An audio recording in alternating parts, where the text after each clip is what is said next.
Hello everyone, welcome to my YouTube channel. My name is Dr. Lee. I come from Bukit Matajam and right now I'm staying in Kluang Johor. Again, welcome everyone to my YouTube channel. And for these few videos that are coming, I will be discussing with everyone about Uasa, or some people say Uasa. So as we all know, Uasa is an exam, or I would say a final year exam, which is unlike UPSR or PT3 or PMR, in the sense that it is not a centralized exam. So Uasa is held based on the what is taught for the current year. That means for that year only. So many people, students or even parents, they have the misconception. They think that if a child doesn't do well in Uasa, she or he starts to get worried. But I would say that it is based on the current year. So if, for example, a student does not do well for the academic year, let us say year 4, the student doesn't do well, it's okay. Because there is a year 5 and there is a year 6. It's not just once that is the determining factor. It is not one time that determines whether a student is okay or not okay. So Uasa is done or is carried out at the end of every academic year. And the target audience is for year 4, 5 and 6. For secondary school or secondary schools, Uasa is for Form 1, Form 2 and Form 3. And once the student goes to Form 4, then he or she will start preparing for SPM. So Uasa is our latest evaluation or assessment system. Okay, it is not the same as UPSR or PT3 or PMR, because UPSR is held once after 6 years of primary school. Although we say that UPSR is for year 4, 5 and 6 based on these 3 years. But normally, UPSR we say that, well, it's done after 6 years of primary school. And for PT3 or PMR, it is 3 years of secondary school. Okay? But as we know, UPSR and PT3, PMR have been abolished and replaced by Uasa, which is what I am going to discuss with you or share with you about what exactly is Uasa. Of course, you can also go to the website, which I do as well, to look up, to read more about it, to understand more. And in my video, in my YouTube channel, I would like to share with everyone what I know or what I have read. Also the same in the internet, okay, or in books, reference books, you know, understanding and realizing that it is a system that is set for students for, you know, after 2021. Now let us have a look at this Uasa. So what does Uasa mean? Uasa means Ujian Akhir Sesi Akademik. That means it is a test. Okay, it is a test at the end of the academic year. The session, okay, the session. And it is for, actually Uasa is for Sjkc, Sjkt or Tamil schools, SK and SMK, or probably SM as well, because not probably, I should say yes, because we are actually talking about government aided schools. Okay, so it is held at the end of the academic year. So let us say, like I mentioned just now, if a student has finished year 4, at the end of year 4, the student would have Uasa. That means it's an exam. It's actually, in simple terms, I would say that it is the final year examination. Alright, and once the student goes to year 5, there is another Uasa. And year 6, another Uasa. So parents have to realize or understand that it's not a one thing, like one exam for the whole 6 years or the whole 3 years, like a PMR, PT3 or UPSR. Is not once but every year. And the target audience or the students who are targeted for this Uasa, if it is a primary school, it is a year 4, year 5 and year 6. If the student is in secondary school, it's for Form 1, Form 2 and Form 3. And it is not a replacement for UPSR or PMR or PT3. So, as I mentioned just now, once you get your report card, if you see that the child is not doing well in certain subjects, not to worry, because it is only the assessment for that year. There is still time to prepare for the following year. So let us say year 4, the child doesn't do well, it's alright. Okay, it's alright not to worry too much, but to prepare so that in year 5, the child does better, and then year 6, even better, and Form 1, much better, and so on, because it is what I would say, an annual affair. It is not once and didn't do well, not to worry. Okay. So actually, this Uasa is a school-based assessment. Okay, it is a school-based means to say the importance of this exam is all carried out, by the school itself to assess the student's performance. And we call it the PBS, the school-based assessment, or SBA. In Bahasa Melayu, we call it PBS or Pentaksiran berasaskan sekolah. That means it is based on the school itself. Periodically evaluate students. So periodically here would mean usually I would say twice a year.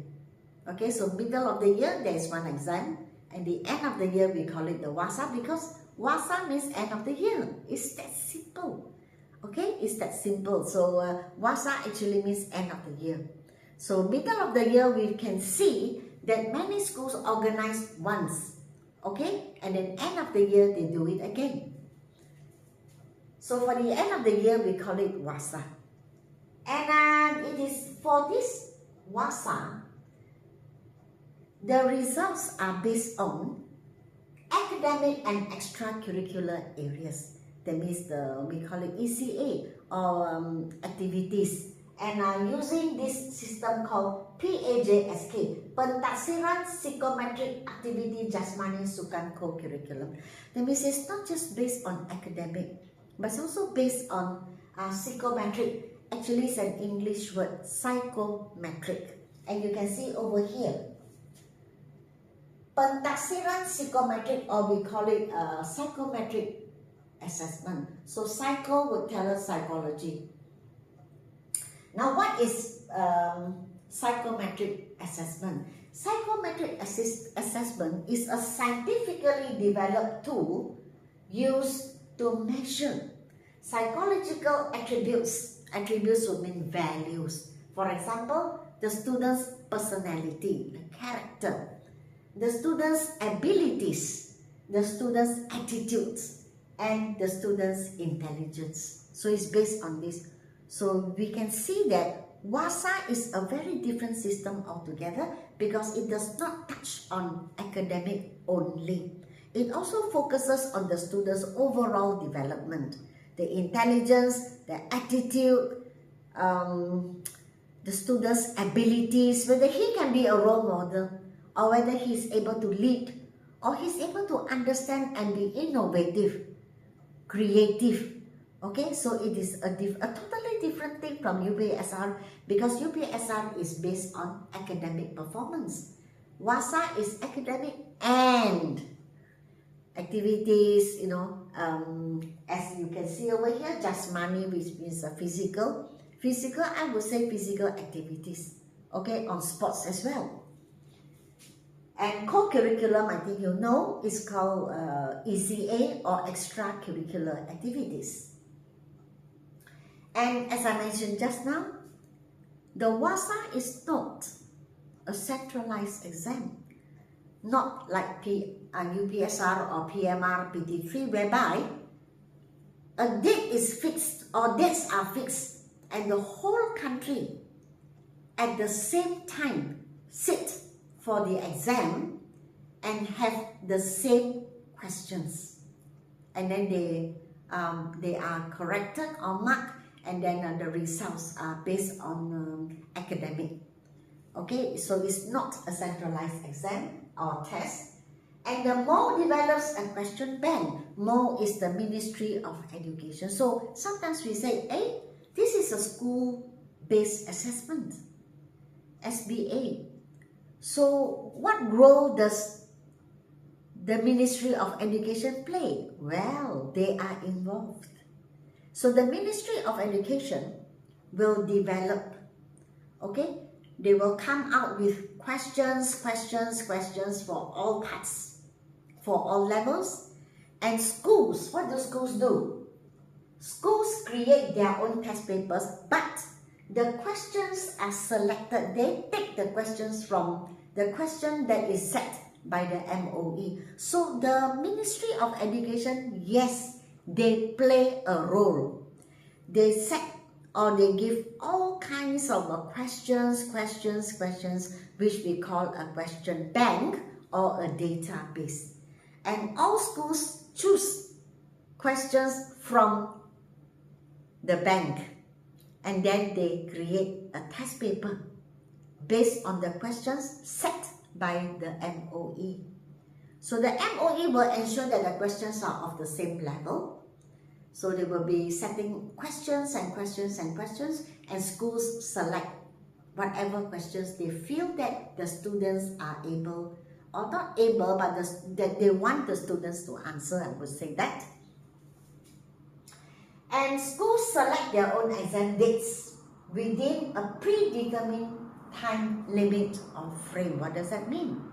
It means to say, schools will decide when the students have their exam, like Uasa. When is their exam? Schools have the authority or the freedom to choose.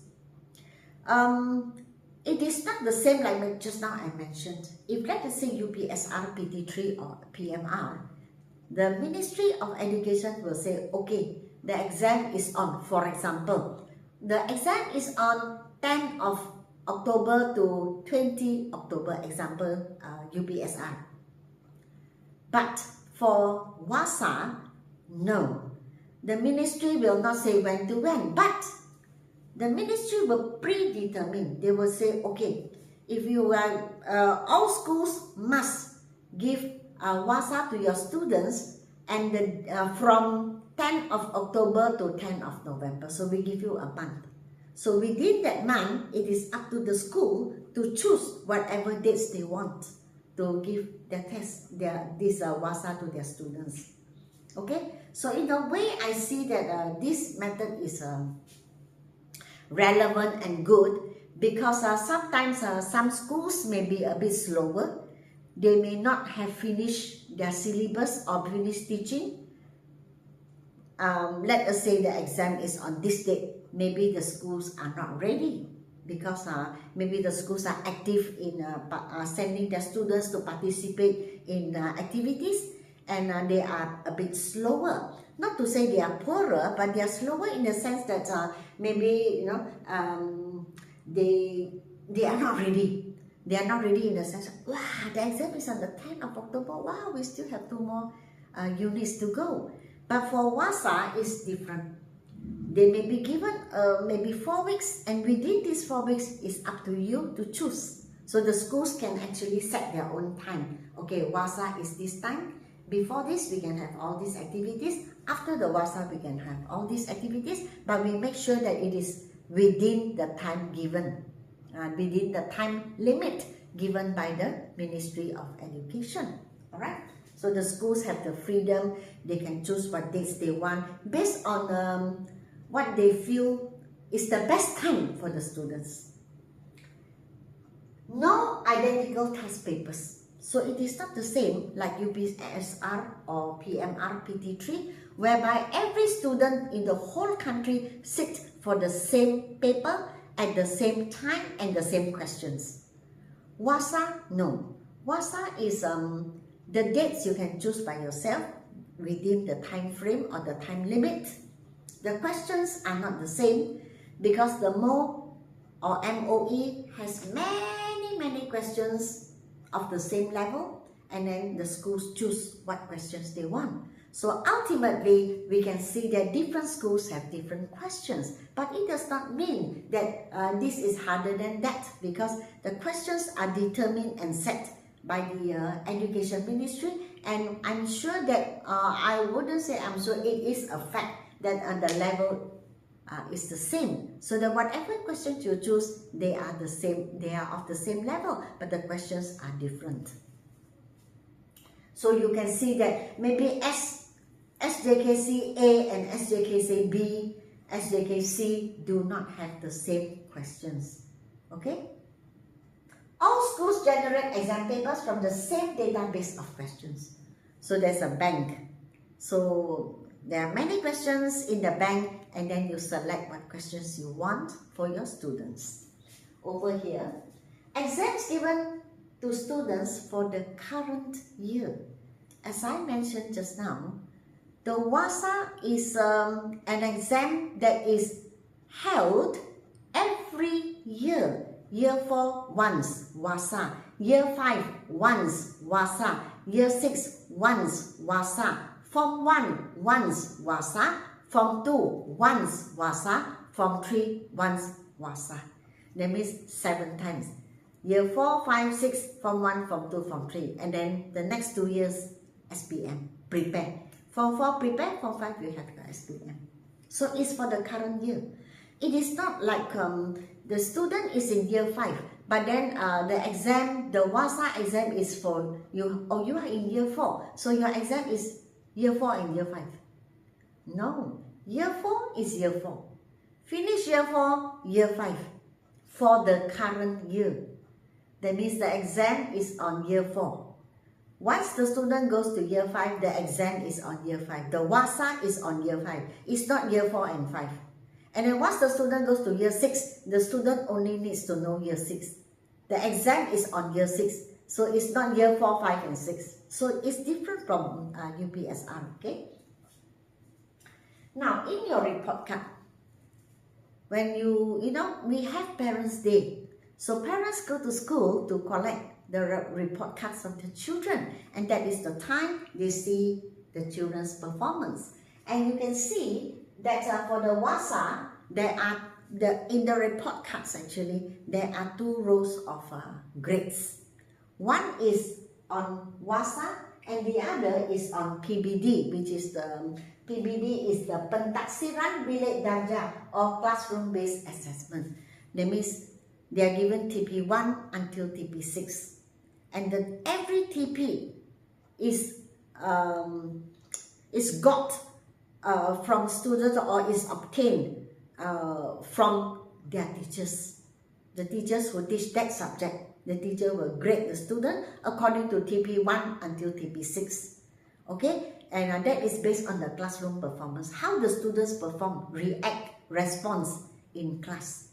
Okay? Whereas Uasa is the end of the year exam, and the teachers mark the paper and they get marks. And then they are graded A to F.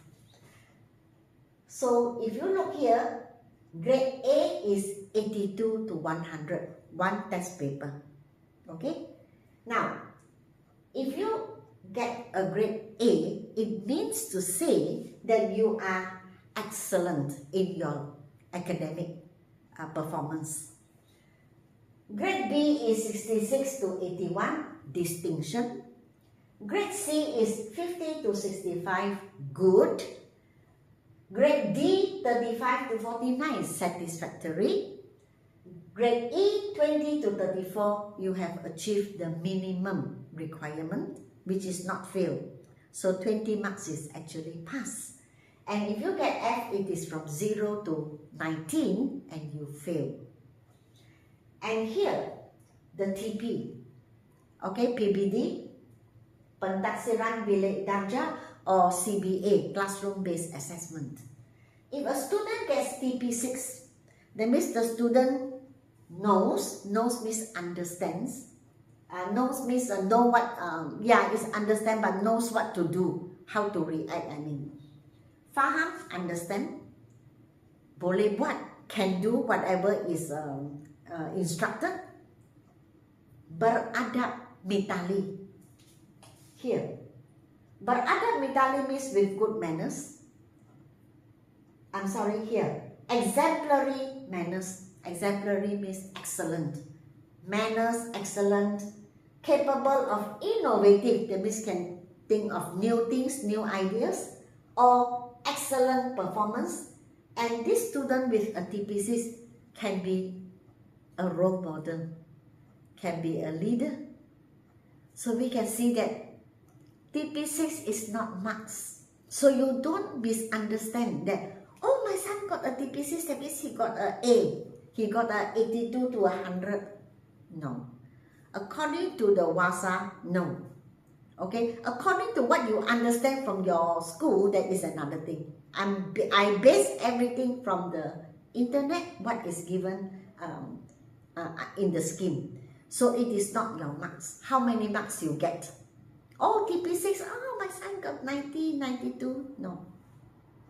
Your son is very good in his manners, his attitude. In class, he's able to give innovative ideas. He understands. He can be a leader. He can show good examples. He is well-mannered. He has a lot of abilities. That is TP6. TP6 is not getting 92 to 100. No. TP5, praiseworthy manners. That means you can praise him. He is good. Displays talent in new situations. So every time we have a class, maybe the teacher creates quiz, or give them simple projects, or let them have group discussions, or come out of the class to present. And TP5 students can, given a new situation, maybe a method of study, TP5 students are able to, to create new ideas in different situations. Okay, they are innovative as well. So displays talent. They have talents. TP4 also very good. Good manners, appropriate behavior. Appropriate behavior means to say, TP4 students are able to adapt themselves to any situation in class, responsive. Like I mentioned just now, perhaps they have a group discussion. Perhaps he may need to come out of the class to say something. Or perhaps they need to do a project. This student is able to show appropriate behavior. That means he can adapt. He knows what to do and how to behave in that situation. So that student gets a TP4. And TP3, they know what they should do. They know what the teacher is saying. They know what the teacher wants and they understand. How about understand and they can do as well? TP2 is they know, they understand. TP1 is they know, or they are starting to know what the teacher wants, what is required. In other words, what they should do, they know. Okay? So this is how it is graded. So you can see two grading system. If you want to know how many marks your child gets, look at the grade. If you want to know how the child behaves, whether the child understands what is wanted, what is needed, what is required, what the teacher wants, or what is required from them, from their friends, whether they are cooperating, whether they are mingling, or whether they are just sitting by themselves and not mixing with anyone. So that you have to look at the TP and understand. Or my son gets a TP4, Oh, TP4? My son knows, understand, can do. He has, good manners. He knows how to, in different situations he can adapt. Alright, so let us understand this thing. Don't think that TP6 means my son got 92 and 100, or my daughter got 90 and above. No, it is the classroom behavior. is how my son or daughter respond. Responsive, positive, have good manners, knows how to show the talents, innovative, creative, have new ideas. So looking at what is, for myself, I look at all this TP and I understand what is wanted. I feel that it is very holistic, very complete. So that means the new system wants students not only academically good, but character. Okay, showing cooperation, very forward, positive, confident. So you actually have looking at all this, the criteria. I can say that it is very complete, very holistic, very wholesome. Okay, and very good. And of course, teachers would become very observant because they have to know each and every student so that they can feed the computer, okay, so that they can grade the students, whether the student is a TP1 or TP6. So this is not pass or fail. Don't think that your son or daughter gets a TP1. Oh, fail, no. It's just that your child or daughter is starting to know, starting to understand. Okay, starting to. Whereas a TP6 student already knows, already can do it, and shows good talent and excellent behavior, excellent understanding, and can be a good role model, can be a leader. That's the only difference. So don't feel disappointed, oh, got a TP1, so that means my son fails or my daughter fails. No, they did not fail. If you want to know whether they pass or fail, look at the grade. Don't look at the TP. Okay, so as I mentioned just now, Uasa is different from UPSR, PMR, PT3 because UPSR, PT3 and PMR is 100% based on academic performance, whereas Uasa is academic performance and character, their personality, their attitudes towards the study, understanding what is being taught, understanding what the teacher wants, understanding that in this situation, I should do what I should do, and I can do, and I will do. So very forward and very positive. So a lot of research must have been done to come up with this TP1 to TP6. Okay, and teachers have to observe, giving activities to students and then just observe, so that towards the end, the teachers are able to identify who are the TP6 students and who are the TP1 students. And then perhaps parents who know about this will then be able to prepare the child to move up in every aspect, to move up from TP1 to TP6, because TP6 is the best. But it does not mean, do not ever think that a child gets TP1 and therefore he is not good. That's a very, that type of mindset and thinking is not correct in my opinion. Because we have to encourage and we have to motivate.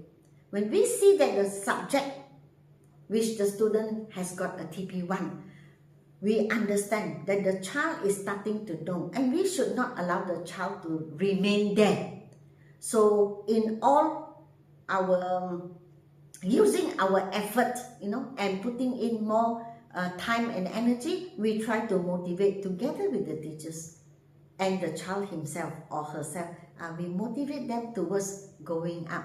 So Uasa is good in the sense that it is graded every year.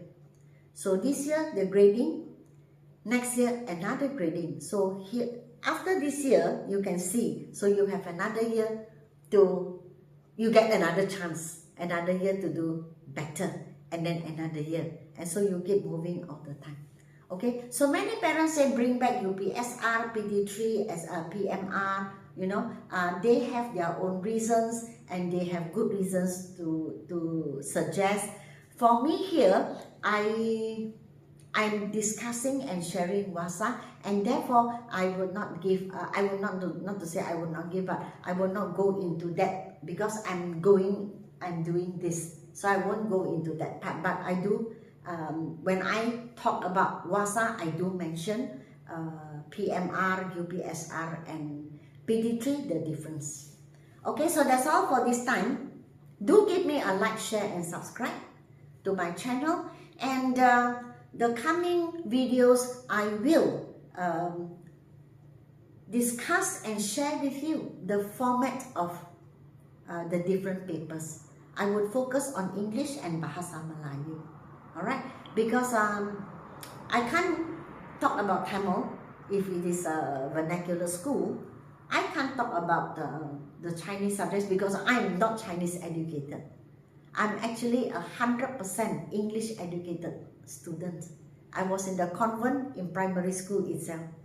I never entered Sjkc like most Chinese children. No, I entered a convent school in primary school. Secondary school continued to be a convent. I'm convent all the way. So I am not able to discuss other subjects except for BM and BI. But for secondary school, yes, I can do more. Okay, I can discuss with you sejarah as well. Sejarah as well. Okay, and if I have extra time, science as well. Okay, well, that's all for this time. See you in my next video. Remember to give me a like, share, and subscribe.